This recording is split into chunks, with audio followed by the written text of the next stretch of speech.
I just put, how's your semester going for the first question? Great. Not too bad. It's been a little crazy, the childcare situation. The last few weeks has been a little bit suboptimal. You know, the joys of raising children in a global pandemic. Yeah, totally. Yeah. So the daycare was closed part of the time, but my in-laws are here now, so there are more adults in my house who are capable. Yeah.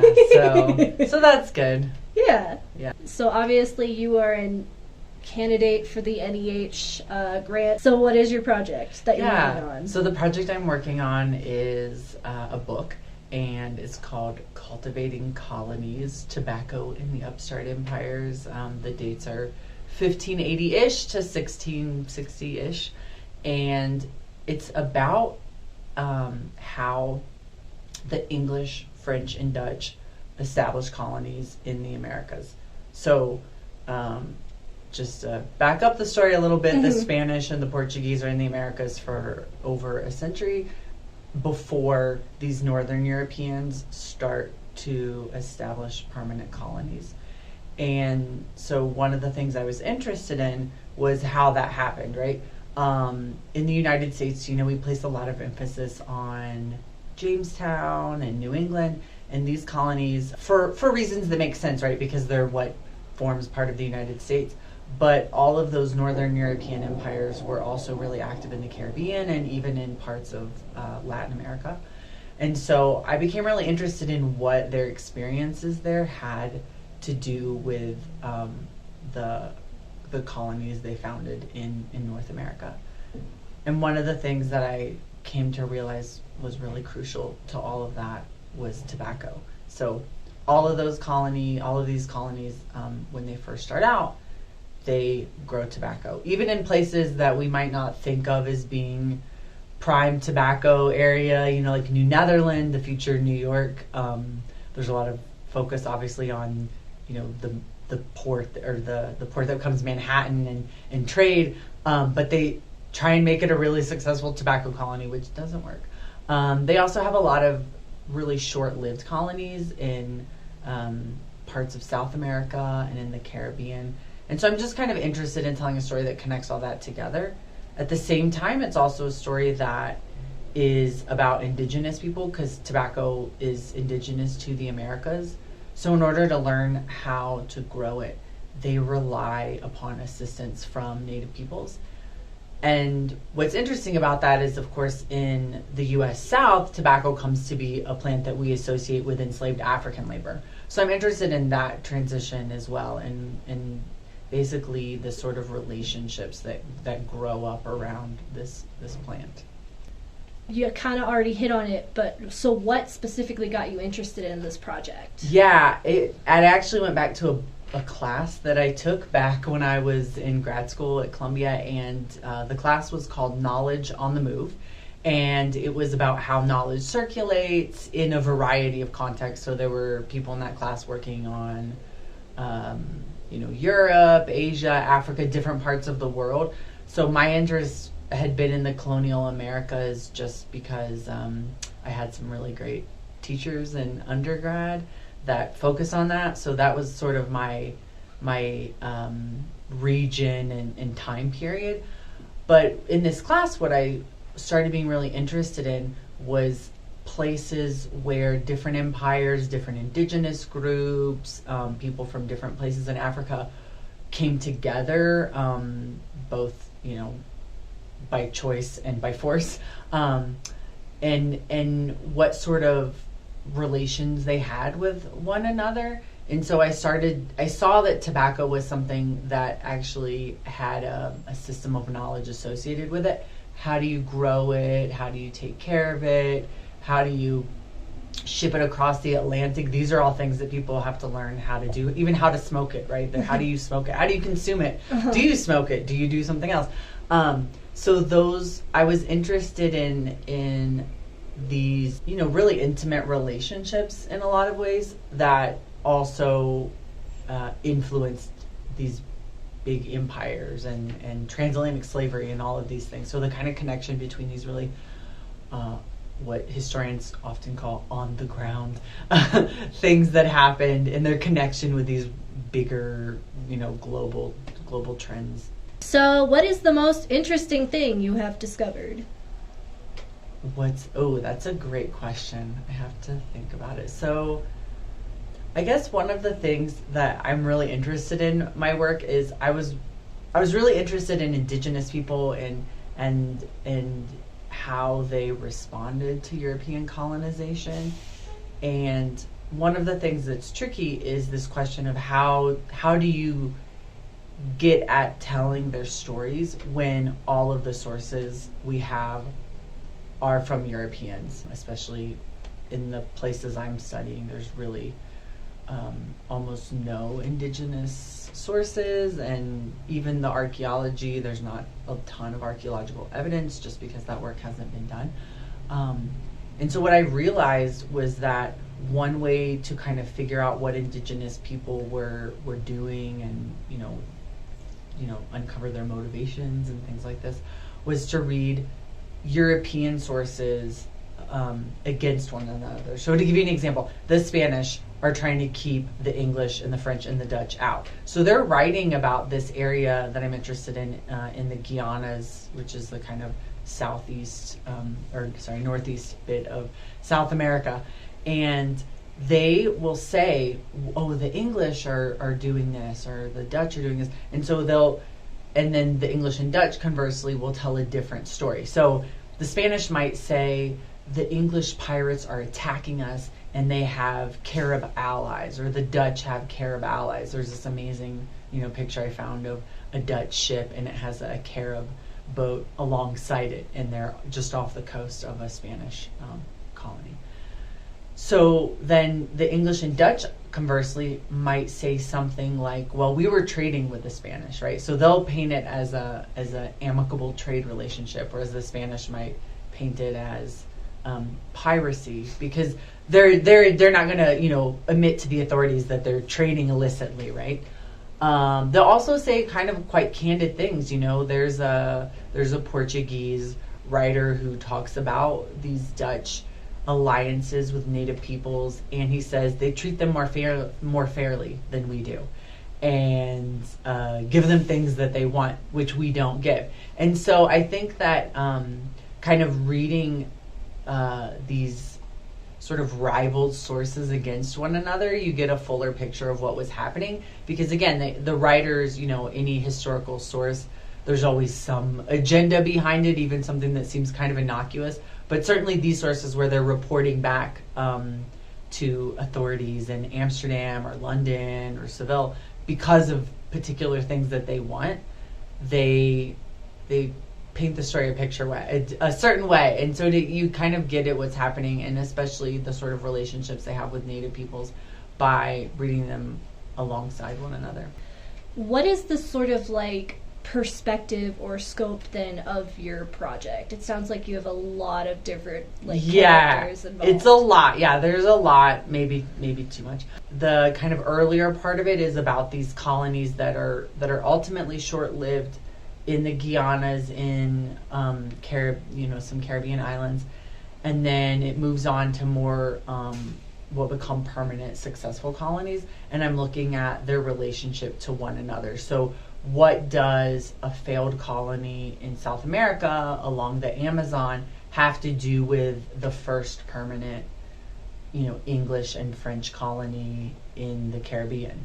And the answer is that actually it's the same people colonizing it, right? They get fed up waiting for supplies to arrive, and they decide to move on to this Caribbean colony. They also have connections with Virginia. There are with the example of tobacco, the tobacco that comes to be grown in Virginia, and the tobacco that I'm sure you have never smoked, but if you had, right, the tobacco that people smoke today is actually native to South America. They transplant it to North America, and they supplant the native species that the species that's native to North America is replaced by this South American tobacco. And that's partly because on the way to Virginia, a ship is shipwrecked on Bermuda, and they probably take that tobacco and bring it to Virginia. And so it's just kind of about how all of these places that do occupy quite a broad geography are really connected to one another. And for me, it's partly about expanding the scope of United States history and to show that, these Spanish colonies, these indigenous people from the Caribbean, from South America actually played a role in the story of a place like Jamestown or New York or New England.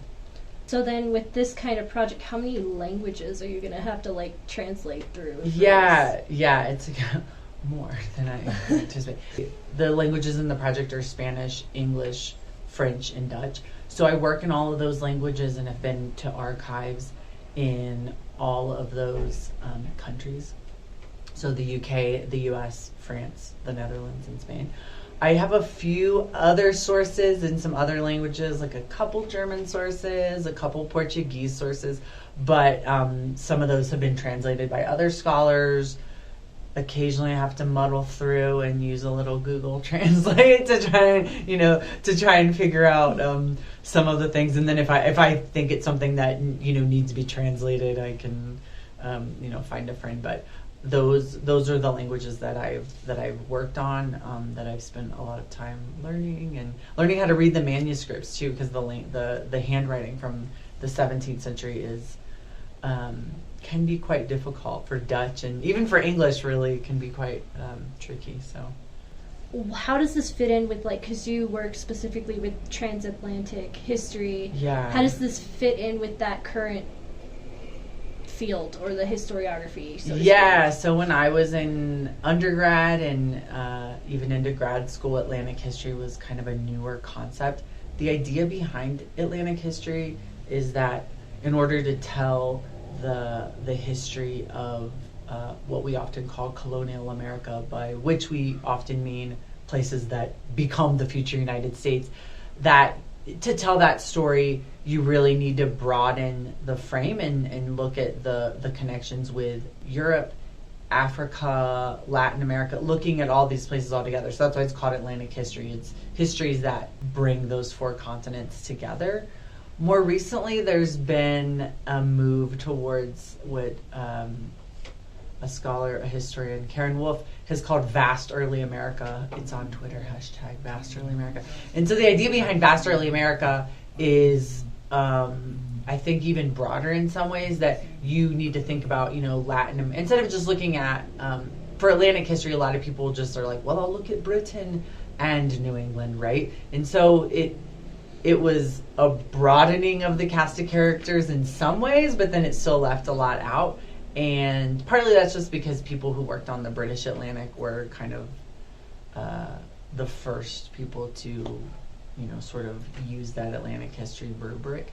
But it's also, Vast Early America can also be about looking at how the U.S. West is connected to these places, even though it's not... even though it doesn't often enter the picture of U.S. history until, the 18th or even 19th century. So I think that for me, the goal of learning all those languages was that I wanted to do something that wasn't just an imperial project, but really did try and bring the various archives for these histories together. Sounds like a very ambitious project. I mean, it is a bit. I was lucky because I was in grad school for a long time, and I went to a school where I could learn Dutch, which was quite important and has been really important to my career. So I think that I was fortunate there, and it is easier to read. Like I like to say, I'm kind of good at reading, but not always great at speaking some of these languages. I can speak them, but I have to do a crash course before I go to an archive to make sure I'm brushing up on my listening and speaking skills. But nice. Yeah. So then I guess last question, why is your research, or maybe even more generally humanities research, important to do? I think the importance of humanities research is that Well, wow, this is a big question. I know, it's a big question. I mean, I think, I think one thing we've seen with, dare I bring up the coronavirus, it's not simply enough to just know the science of how a virus spreads or how we can, make a vaccine to prevent it. But it's also important to understand, why might people be resistant to receiving the vaccine, or how do we communicate this science to other people? And that's what the humanities does, right? It teaches us about the human experience and why people might feel a certain way or think a certain way, and understanding the longer history of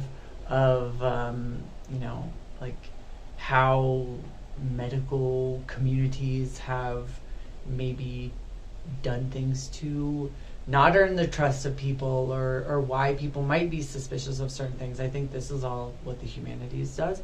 For my own project, I like to think that by showing how, indigenous people, African people, people from the Spanish colonies contributed to what becomes, the United States.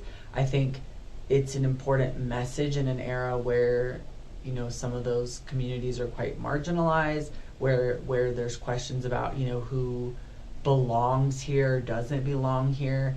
And I think it's important to know that the United States has never been a closed off place that didn't have contact with, and new people coming in all the time. And I think that's part of the story, part of the relevance of the story for today, I guess.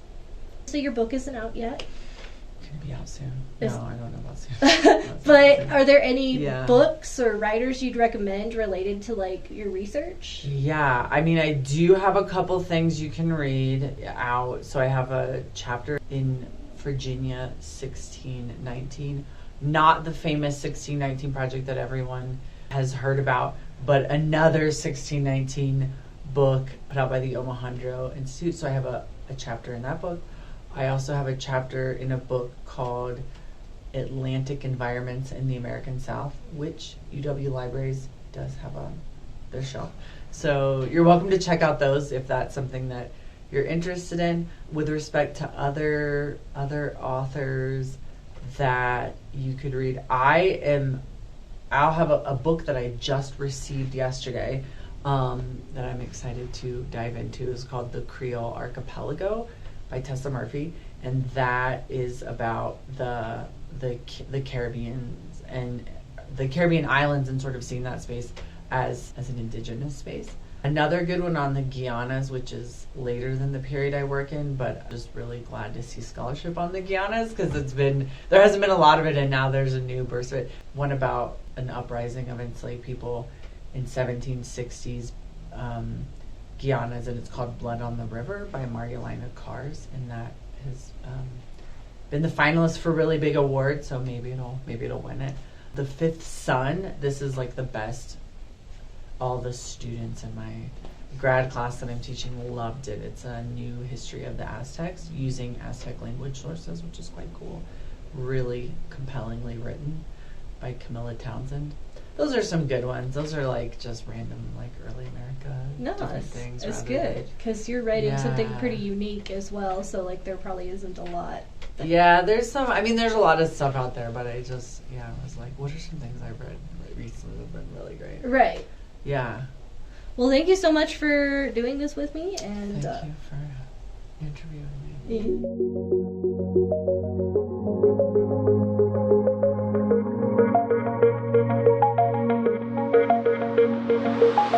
me.